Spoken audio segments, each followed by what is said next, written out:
네, 한 주간 평안하셨습니까? 어, 계속해서 이제 독감, 감기가 유행하고 있습니다. 그래서 유행하는 질병 속에서도 우리의 영혼과 육신을 강건하게 붙드시는 하나님의 은혜가 오늘 예배를 드리는 모든 분들과 가정에서 요양 중인 성도님들 각자 위에 함께 하시기를 소망합니다.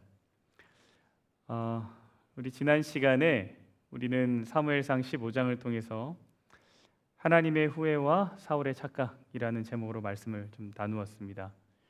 사울 왕이 아말렉을 진멸하라는 명령 앞에서 그 말씀을 온전히 따르지 아니하고 가장 좋은 짐승들과 그리고 이제 아각 왕을 남겨두었습니다. 사울은 이것을 순종이라고 이렇게 이야기했었지만 우리는 그것이 자신의 욕심에 맞추어서 이제 편집된 순종이라는 것을 확인했었습니다. 근데 말씀을 이제 재해석하는 거죠. 하나님이 이렇게 말씀하셨는데 이거는 이런 것이다. 자기의 이익에 맞춰서 새롭게 해석했었습니다. 그리고 우리가 또 하나님이 후회하신다라는 것의 의미도 좀 살펴보았습니다.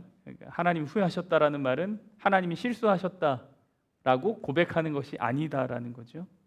마치 사람이 태양을 등을 치면 원래는 빛이 오던 곳에 이제 그림자가 생기듯이 사울이 하나님과의 관계에서 등을 돌렸기 때문에 그를 대하시는 하나님의 방식이 축복에서 이제 심판으로 바뀔 수밖에 없었던 어떤 관계의 변화에 대해서 우리가 좀 살펴봤습니다. 그래서 하나님이 후회하셨다라는 것은 하나님이 실수하셨다라는 고백이 아니라 그 관계가 변화된 것이다라는 것을 살펴봤죠. 결국 하나님께서 원하시는 것은 수천 마리의 제사가 아니라 수천 마리 수량의 제사가 아니라 화려한 제사가 아니라 말씀 그대로를 따르는 온전한 순종인 것을 우리가 기억해야 하겠습니다. 오늘은 사무엘상 16장 통해서 들판의 영성이라는 제목으로 말씀을 나누겠습니다. 육신의 면역력이 떨어지면 바이러스가 이렇게 막 활발하게 활동하잖아요. 우리의 영적 면역력은 어떤지 오늘 말씀을 통해서 다시 한번 확인해 보고 우리의 면역력이 튼튼해지는 영적 면역력이 튼튼해지는 그 길을 함께 묵상하게 되기를 간절히 바랍니다. 잠깐 기도하겠습니다. 하나님, 이제 말씀을 펴서 하나님께서 우리에게 주시고자 하는 말씀을 주님의 방법대로 깨닫고 우리 삶에 이루어지기를 소망합니다. 성령 하나님, 우리와 함께하여 주시옵소서. 특별히 몸이 아픈 가족들, 그들의 마음이 병들지 않도록 지켜주시고 힘들 때 주를 바라볼 수 있는 믿음에 튼튼해지는 그런 시간들이 되도록 하나님 인도하여 주시옵소서. 예수님 이름으로 기도합니다.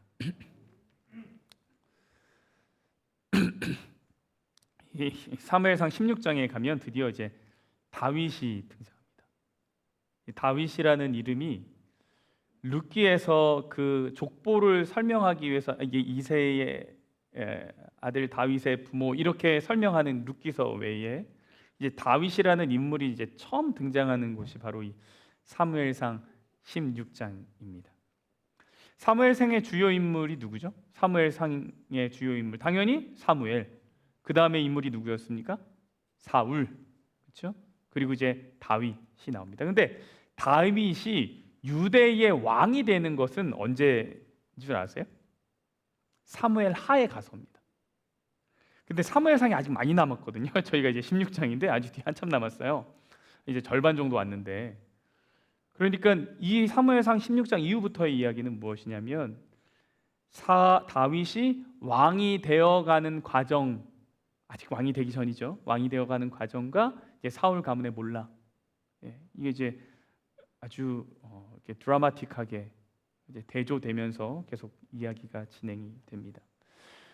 사무엘상 16장은 크게 세 부분으로 좀 나눌 수 있겠습니다. 첫 번째는 하나님이 새로운 시작을 말씀해 주시는 장면입니다. 내가 사울을 버렸다. 내가 한 왕을 보고 있다. 이러면서 이제 사무엘에게 너 그에게 가라. 그리고 기름을 부어라라고 하는 이 첫 명령이 주어지는 장면이 나옵니다. 두 번째는 그 중심을 보시는 하나님에 대한 이야기가 나옵니다. 그리고 이제 다윗에게 기름 붓는 장면이 나옵니다. 그리고 세 번째는 이제 사울의 몰락과 사울이 이제 한 번에 확 몰락하는 건 아니고 점점 계속 이제는 계속 바닥으로 이렇게 쭉 가는데, 그때 다윗의 궁중 입성, 다윗이 이제 왕의 악사로 불림받는 장면, 요 세 가지 장면이 이제 사무엘상 16장의 내용입니다. 하나님이요 사무엘에게 나타나셨습니다. 그리고 말씀하셔요. 내가 이미 사울을 버렸다. 그런데 너는 도대체 언제까지 슬퍼하겠느냐. 그러니까 사무엘이 사울 왕으로 인해서 정말 많이 슬퍼했던 게 이제 보이죠. 애착이 진짜 많았던 거예요. 언제까지 슬퍼하겠느냐. 뿔에 기름을 채워서 너는 베들레헴 사람 이새에게로 가라. 그의 아들 중에서 한 왕을 모았대요. 하나님이 보셨다라고 얘기합니다. 그래서 이 사무엘상 전체도 마찬가지지만 특별히 사무엘상 16장에서는 어떤 신학을 우리가 볼 수 있냐면 보시는 하나님을 우리가 발견할 수 있어요. 그래서 이 16장에서 정말 유명한 성경절이 나오죠. 그게 뭐예요? 나 여호와는 무엇을 본다? 중심을 본다. 중심을 본다. 이게 여기서 나옵니다. 우리가 그걸 살펴볼 텐데요. 처음에 여러분이 사무엘이라면 이 이야기를 두고 어떻게 하시겠습니까? 막 슬퍼하고 있었는데 야 그만 슬퍼해라. 언제까지 슬퍼할 거냐? 이제 새로운 왕을 준비했다. 그에게로 가라. 기름을 부어라. 여러분이 사무엘이라면 어떻게 하시겠습니까? 사무엘이 뭐예요? 주저합니다. 왜 안 그렇겠어요? 왜요? 여전히 지금 왕은 누구예요? 사울이거든요. 그러니까 사울이 왕으로 있는데 또 다른 왕을 준비하러 길을 간다. 굉장히 위험하죠. 더군다나 이 15장 마지막 절에 보면 뭐라고 나오냐면 사울과 사무엘이 헤어지고 나서 뭐라고 등장하냐면 사무엘이 살아생전에 다시는 사울을 보지 않았다 그랬어요. 그러니까 그때 완전히 관계가 이제 틀어진 거거든요. 근데 이 상황에서 사무엘이 옮겨져 누구에게 기름 부음으로 간다. 사무엘이 주저할 수밖에 없죠. 그래서 뭐라 그래요? 내가 어찌 갈 수 있겠습니까? 사울이 알면 나를 어떻게 할 거라고요? 죽일 거라고 이렇게 이야기하죠. 그런데 여러분 잘 생각해 보세요. 사무엘상 15장에서 사무엘이 직접 사울에게 아주 강한 어조로 설교했던 내용이 있어요. 그게 뭐냐면 순종이 제사보다 낫다거든요. 그러면 사무엘이 여기서 뭐 했어야 돼요? 순종했어야죠. 그렇지 않습니까? 순종이 제사보다 낫다 그랬는데 그렇게 설교했던 사무엘도 뭐 하는 거예요? 목숨이 두려워서 하나님의 말씀에 주저하죠. 그러니까 성경이 적나라하게 다 보여줘요. 사무엘 역시 우리와 같은 뭡니까? 연약한 죄인이라는 거. 근데 다만 그를 통해서 배울 수 있는 건 무엇입니까? 사무엘을 통해서 배울 수 있는 건 그는 주저했지만 결국은 뭐합니까? 하나님의 뜻을 따라 간다는 거죠. 왜 우리라고 주저함이 없겠습니까? 왜 사무엘이라고 주저함이 없겠습니까? 그러나 차이는 뭐예요?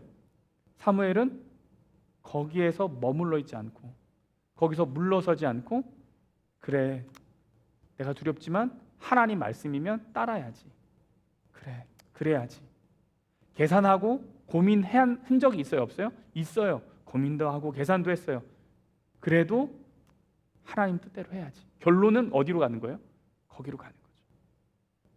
우리가 그런 결정을 했으면 좋겠습니다. 우리도 계산할 수 있겠죠. 고민할 수 있겠죠. 그러나 결국은 내 마음속에 남아있던 그 말씀이 성령 하나님의 만지심이 나의 양심의 소리가 그래 내가 아무리 못마땅하고 내가 아무리 마음에 안 들어도 그래도 나는 하나님의 뜻에 따라야지 라고 하는 그런 결심이 우리에게 있기를 간절히 바랍니다. 사무엘이 베들레헴에 도착했어요. 베들레헴에 도착했더니 그 작은 동네거든요. 베들레헴에 도착했더니 이제 장로들이 사무엘을 알아보죠. 장로들의 반응이 어땠을까요? 벌벌 떱니다. 사무엘이 여호와의 말씀대로 행하여 베들레헴에 이르매 성읍 장로들이 어떻게 해요? 떨며 그를 영접해요. 왜 떨었을까요? 당시에 선지자가 예고 없이 마을을 방문한다. 거의 많은 경우에 하나님의 징계를 선포하기 위한 경우가 있었어요. 그리고 더구나 갈 때 어떻게 갔냐면 이제 암소를 끌고 가거든요. 제사를 드리러. 그러니까 성읍의 장로들이 우리 성읍에 뭔 일 났다. 최고 지도자, 영적 지도자가 우리 마을에 그냥 올 리 없다. 이런 마음이 있었던 겁니다. 더군다나 그 15장에서 무슨 일이 있었냐면 사무엘이 아가광을 직접 사울 왕 앞에서 쪼개잖아요. 그게 결단력이 있었기 때문에 이 작은 마을의 장로들이 두려웠을 가능성이 아주 크죠. 그래서 뭐라고 물었냐면 평강을 위하여 오십니까? 이렇게 묻습니다. 굉장히 두려워 떨면서 어떻게 오셨습니까? 평강을 위해서 왔습니까? 이렇게 물어봐요. 근데 사무엘이 뭐라고 대답하냐면 이렇게 대답합니다. 내가 평강을 위해서 왔다. 안심시키죠. 그리고 제사에 사람들을 초대합니다. 이세 가족을 초대합니다. 여러분, 하나님의 새로운 역사는 우리에게 두려움으로 처음에 보여질 수도 있습니다. 뭔가 변화라는 것이 나한테 불편할 수도 있습니다. 그리고 주저하게 되는 경우일 수도 있습니다. 그러나 하나님의 역사는 두려움이 아니라 평강 속에서 시작되는 것임을 우리에게 이제 알려주는 거죠. 하나님이 우리에게 새로운 길을 열어주실 때 우리는 연약한 마음에 잘 모르기 때문에 두렵고 떨릴 수 있지만 그러나 그 길은 어느 길로 안내하는 길이라는 거예요? 우리에게 진정한 평강으로 안내하는 길이라는 겁니다. 사무엘이 이제 안심시키고 이제 제사를 드리죠. 이세와 이세의 아들들을 초청합니다. 누가 왔습니까? 장남 엘리압이 들어왔습니다. 엘리압을 보자마자 사무엘이 생각하죠. 역시 하나님의 눈은 훌륭하다. 역시 하나님의 선택은 탁월하다. 여기에 사울보다 더 나은 왕이 있었구나. 늠름한 풍채, 당당한 기골, 이런 것들이 이제 사무엘의 눈에 막 들어왔죠. 그래서 이렇게 얘기하는 거예요. 여호와의 기름 부으실 자가 과연 주님 앞에 있도다. 엘리압을 보고 다 그랬어요. 그런데 여기서 이제 사무엘상에서 가장 유명한 성경절 중에 하나죠. 사무엘상 16장 7절. 내가 보는 것은 사람과 같지 아니하니 사람은 외모를 보거니와 나 여호와는 중심을 본다. 외모를 보지 마라. 뭘 보라는 거예요? 중심을 봐라. 이렇게 얘기하시죠. 그리고 그렇게 아들들이 다 지나가요. 다 지나갔는데 하나님이 아무 말씀 안 하시는 거예요. 사무엘에게. 그러니까 사무엘이 이새에게 물어보죠. 이게 답니까? 아들이 더 없습니까? 근데 아들이 하나 있는데 막내가 있는데 지금 양치고 있습니다. 이렇게 얘기하죠. 빨리 데려오세요. 다윗이 등장합니다. 근데 여기가 굉장히 흥미로운 대목이에요. 사실 다윗이 등장하는데 어떻게 등장하는 장면을 묘사합니까? 이렇게 묘사하죠. 이에 사람을 보내어 그를 데려오매 그의 빛이 붉고 눈이 빼어나고 얼굴이 아름답도다. 아니 분명 뭐 하지 말라 그랬는데요? 외모 보지 말라 그랬는데 다윗이 첫 등장 장면은 지극히 뭐 중심입니까? 외모 중심이죠. 얼굴이 아름답대요. 이거 왜 그런 거예요? 하나님이 외모 취향이 바뀌었어요? 이전에는 막 남성미 넘치는 그런 막 선 굵은 거였는데 이제 약간 곱상하고 아이돌 얼굴 이런 걸 원하신 겁니까? 외모 보지 말라 그랬는데 왜 외모 이야기하는 거예요? 사울과 엘리압은 외모가 조건이었죠. 그런데 다윗은 외모가 조건이 아닙니다. 물론 하나님이 사울과 엘리압을 볼 때 외모를 보고 왕을 시킨 건 아니죠. 다만 사무엘이 볼 때 그 외모가 조건이었죠. 근데 다윗은 외모가 조건이 아닙니다. 조건은 뭐라 그랬어요? 분명히 하나님께서 중심이라 그랬거든요. 중심. 내가 중심 본다. 내가 한 왕을 봤다. 중심 본 거예요. 그러나 뭐가 말해주는 게 있냐면 이 외모가 말해주는 게 있어요. 외모가 말해주는 게 있어요. 빛이 붉다는 얘기가 뭘까요? 단순히 피부색이 빨갛다가 아니라 굉장히 건강하게 단련된 생명력의 활기, 이거 왜 이런 거예요? 얼굴이 왜 붉어요? 얼굴이 탄 거죠, 그죠? 왜 탔어요? 밖에서 양치다가. 이 의미가 있어요. 밖에서 양치다가. 그리고 눈이 빼어나다고 했습니다. 눈은 마음의 등불이죠. 그의 중심이 어떤지를 설명해 주는 대목이에요. 그러니까 이제 그 마음의 중심이 이제 겉으로 드러났다라는 거예요. 근데 하나님이 보시는 중심이라는 것이 도대체 무엇일까? 도대체 중심을 본다라는 것이 뭘까? 다윗에게 나타난, 아주 분명하게 나타난, 성경에 나타난 그 중심의 특징이 있습니다. 이게 뭐냐면 그가 어디에 있냐예요. 어디에 있냐. 어디에서 무엇을 하냐. 지금 다윗은 어디에서 뭐 하고 있어요? 양치고 있죠. 양치고 있어요.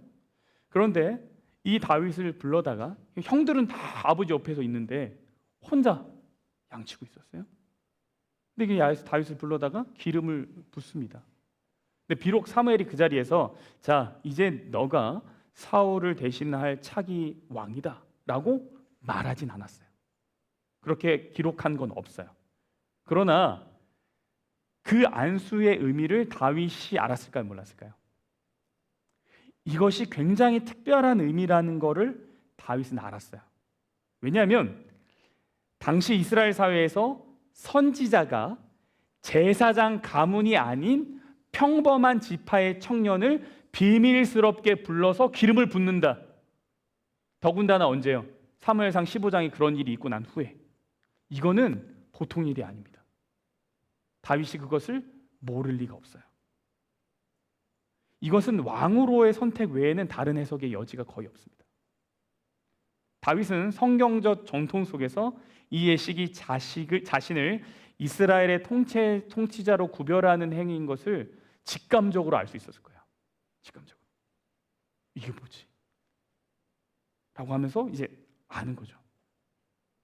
그리고 거기에 뭐가 나오냐면 성명의 즉각적인 증거가 나옵니다. 그 이후에 사무엘이 기름불병을 가져다가 그의 형제 중에서 형제 앞에서 줬다는 얘기예요. 그에게 기름을 부었더니 이날 이후로 다윗이 여호와의 영에게 크게 감동되니라. 기름이 머리에 흐르는 순간 여호와의 영이 다윗에게 강력하게 밀고 들어옵니다. 강력하게. 이것은 다윗에게 이 예식이 단순한 어떤 종교적 요식 행위가 아니라 하나님의 엄중한 소명인 것을 분명하게 각인시켜주는 장면이에요.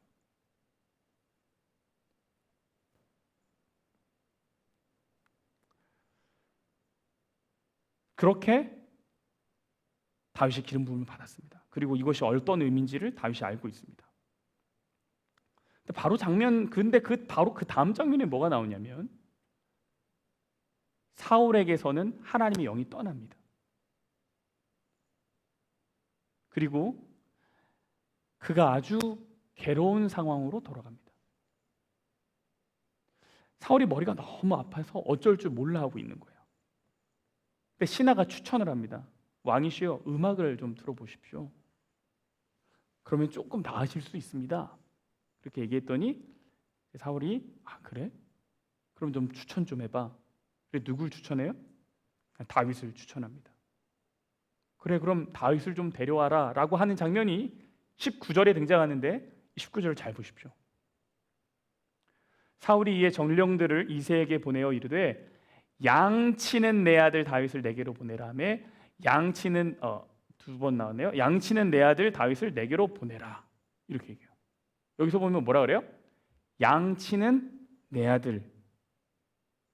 여러분, 다윗이 특별한 사명을 받았어요. 그리고 본인이 알고 있어요. 그런데 여전히 어디에 있어요? 양치고 있어요. 다윗은 그에게 큰 영예가 주어졌다고 의기양양해하지 않았다. 다윗은 그가 차지할 높은 지위에도 불구하고 여호와의 계획이 당신께서 정하신 시간과 방법대로 이루어지기를 기다리면서 조용히 그의 생업을 계속하였다. 양치기 소녀는 기름 부음을 받기 전처럼 겸비하고 겸손한 마음으로 들로 되돌아가 친절하게 양떼를 지키고 보호하였다라고 얘기합니다. 그러니까 나 뭐 되는 거 아니야? 그때부터 왕이 될 준비를 하는 게 아니라 뭐 하는 거예요? 그 일은 하나님께서 하실 일. 내게 주어진 일은 뭐예요? 지금 양치는 일. 늘 하던 대로 겸손히 양을 치는 거예요. 지금 하나님이 보시는 중심이 어떤 건지를 아시겠습니까? 한 번 더 볼까요? 이제 다윗이 뭐가 됐습니까? 궁정의 악사가 됐습니다. 그렇죠? 다시 말해서 성공한 거예요. 베들레헴 시골 촌뜨기가 지금 입궁한 거죠. 그렇죠? 왕의 책찍은 왕이 아끼는 사람이 됐어요. 보세요. 다윗이 사울에게 이르러 그 앞에 모셔섬에 사울이 그를 어떻게 해요? 크게 사랑하여 자기의 무기 드르는 자를 담고, 최측근입니다. 가장 가까이 있는 사람이에요. 전쟁에서도 떨어지지 않는 사람이에요. 그리고 뭐라 그럽니까? 다윗을 내 앞에 모셔서게 하라. 그가 내게 뭘 얻었대요? 은총을 얻었대요. 엄청나죠? 이거 엄청나게 지금 그 신분이 격상된 상태예요. 다윗이 생각하겠죠. 무슨 생각하겠어요? 내가 이렇게 왕의 자리에 가까이 가나?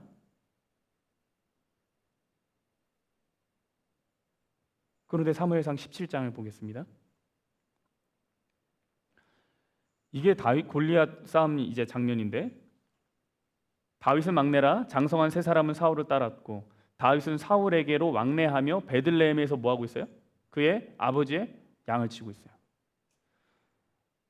기름 부음 받기 전에도 양 치고 있었고요. 기름 부음을 받고 그것이 특별한 의미인 걸 알고 있음에도 뭐 하고 있어요? 여전히 양 치고 있었고요. 궁정에 입궁해가지고 왕의 최측근이 되어서 엄청난 큰 은혜를 입었는데 여전히 뭐 하고 있습니까? 양 치고 있습니다. 여러분, 궁정의 악사로 불림 받았으면 그 명함 파가지고 레슨 해야 되는 거 아니에요? 그죠? 정말 큰 특권 아니겠습니까? 어느 날 제가 미국 대통령 취임식에 미국 국가 불러달라고 제가 초청받았다고 생각해 보세요. 난리 나겠죠, 그렇죠? 저 사람 도대체 누구야? 방송 나가겠죠?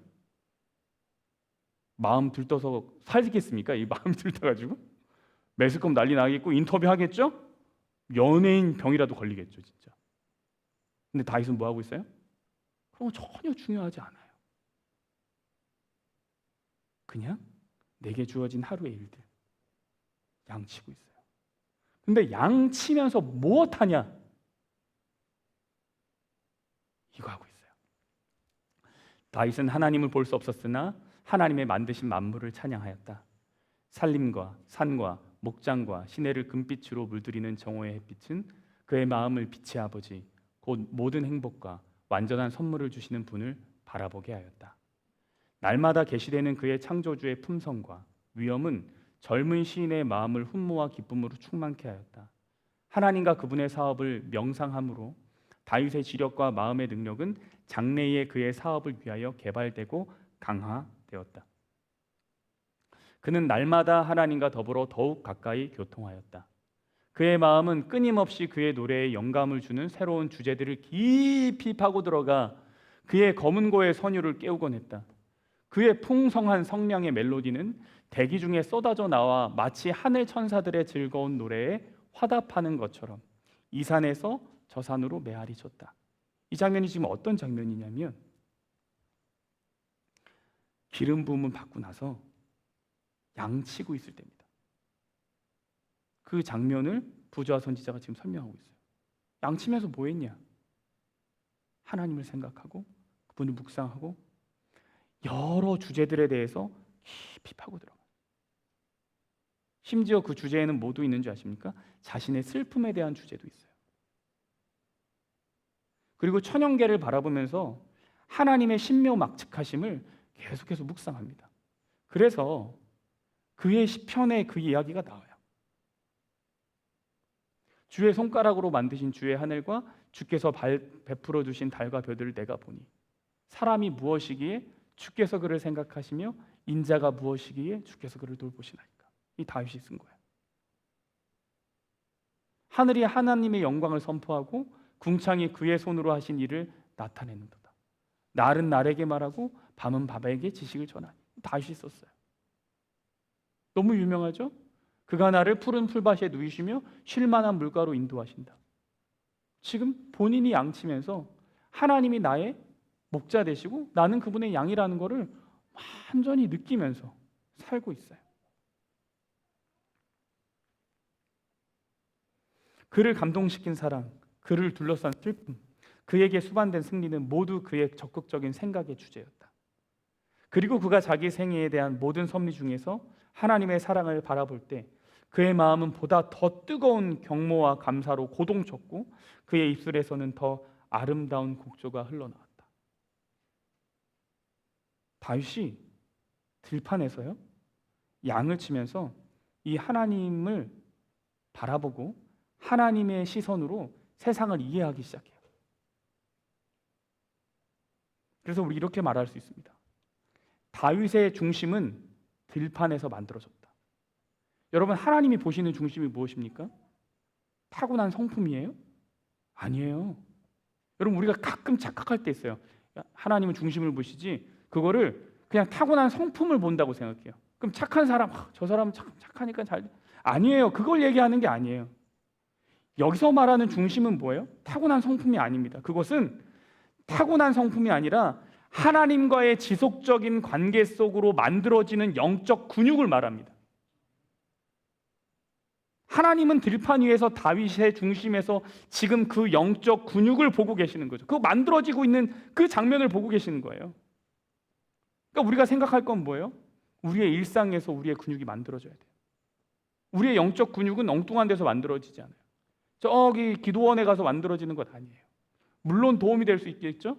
그러나 돌아와서 그 배운 것들을 내 삶에서 실천하고 훈련하고 순종하지 않으면 아무런 영향력이 없어요.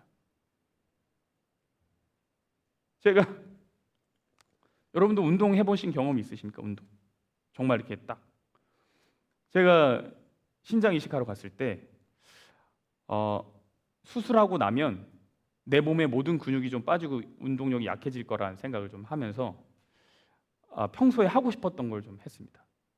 항상 평소에 하고 싶었던 게 뭐냐면 내가 그 PT라고 하죠. 퍼스널 트레이너한테 운동을 좀 배워가지고 몸에 이제 근육을 좀 키우겠다.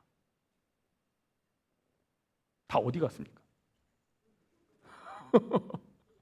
제가 가가지고 진짜 정말 돈 주고 몇 번 배웠어요, 진짜.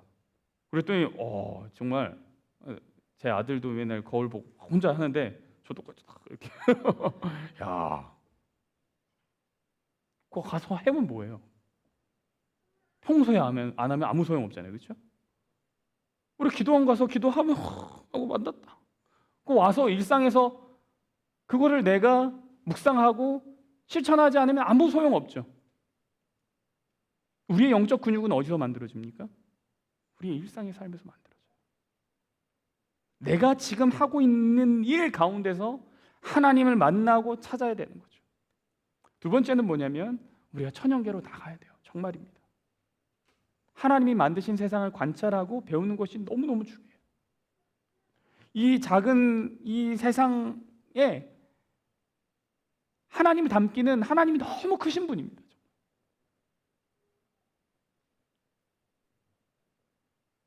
우리의 정신과 마음이 정화되는 순간들이 있어야 돼요. 이러한 사람에게 뭐가 임하냐면 성령이 임하는 거예요. 이런 사람에게. 성령이 어떻게 됩니까? 이날 이후로 다윗이 여호와의 영에게 크게 감동된다. 근데 이 얘기가 원어로 보면 뭐냐면 이런 거예요. 여호와의 영이 그날부터 계속 다윗의 안으로 밀고 들어가셨다라는 얘기예요. 이 원어적으로 보면 한 번 탁 아니고 계속. 근데 어떻게 해요? 밀고 들어가시는 거예요. 밀고 들어가시는 거. 너무 좋지 않습니까? 하나님의 영이 여러분의 삶에 계속 밀고 들어간다고 생각해 보세요.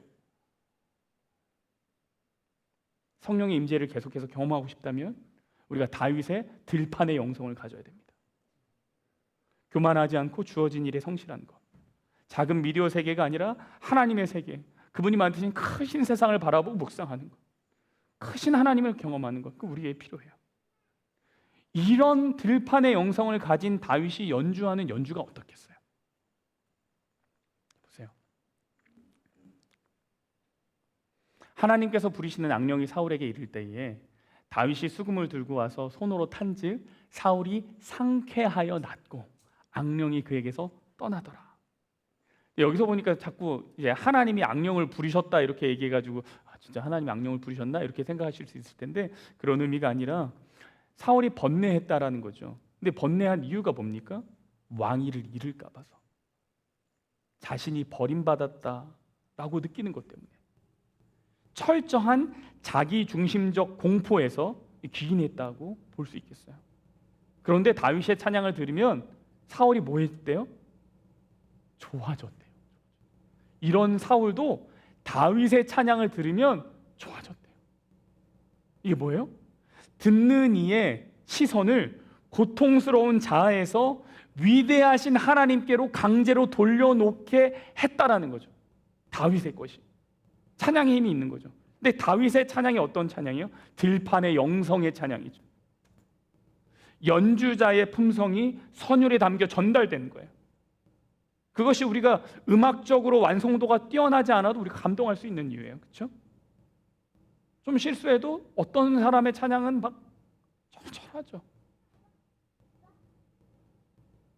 사울은 다윗의 음악을 들은 것이 아니라 다윗의 중심에 흐르는 하나님의 평강을 들은 거예요.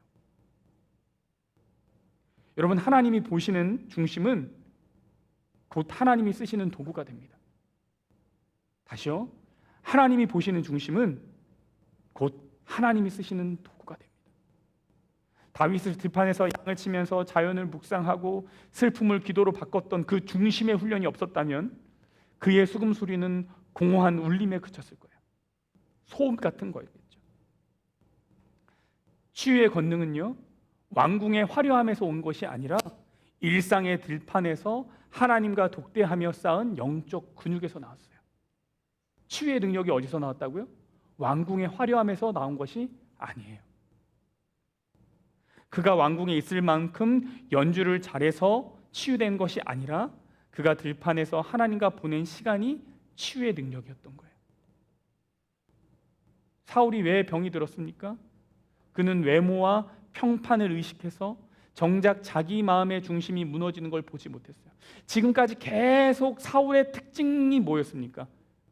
사람들 앞에서 나 좀 높여달라. 그래, 내가 죄를 졌다 하자. 그래도 사무엘 나 한 번만 도와줘. 사람들 앞에서 제사 한 번 드려줘. 그래서 내 면 좀 살려줘. 끊임없이 사울은 뭐 하냐면 외형 중심으로 세상을 바라보고 있어요. 외모와 평판. 근데 다윗은 뭐 하는 거예요? 사람들의 눈에 보이지 않는 양치기. 처음에 찾으러 갔는데 보이지도 않아요. 나타나지도 않아요. 근데 하나님의 눈을 의식하며 살았기 때문에 내면이 빛나고 있었죠. 여러분, 진정한 치유가 무엇입니까? 진정한 치유가 뭐예요? 사무엘상 16장에서 말하는 진정한 치유가 뭡니까?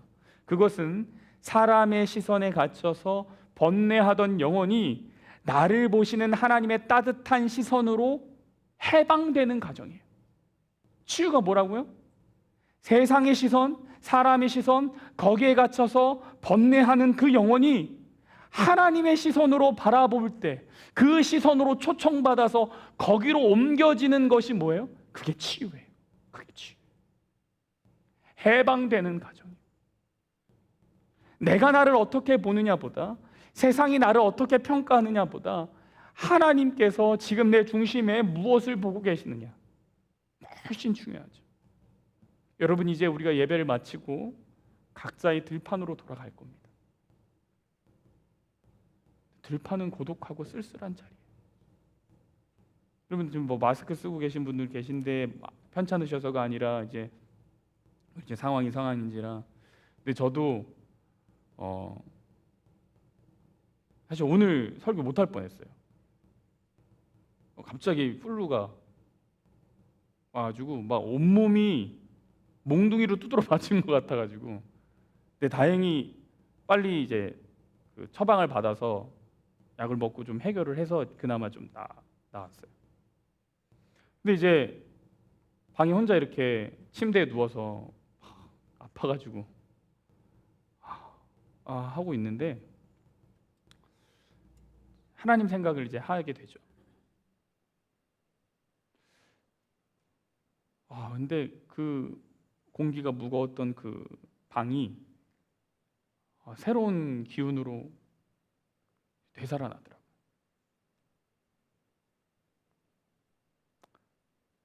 들판에서 고독한 자리에서 우리가 찬양을 부르고 하나님을 묵상하면 좋겠습니다. 그래서 우리의 중심이 하나님을 향한 영적 근육이 단단해지는 일들이 많았으면 좋겠어요. 그럴 때 여호와 영께서 계속 우리들의 삶에 밀고 들어오시는 것을 우리가 경험할 수 있을 겁니다. 우리가 이 축복을 모두가 경험하는 우리 샬롯 교회 모든 가족들 되기를 간절히 바라면서 말씀을 마치겠습니다. 우리 들으신 말씀과 또 한 주간의 삶을 돌아보면서 잠깐 개인적으로 기도하는 시간을 갖겠습니다.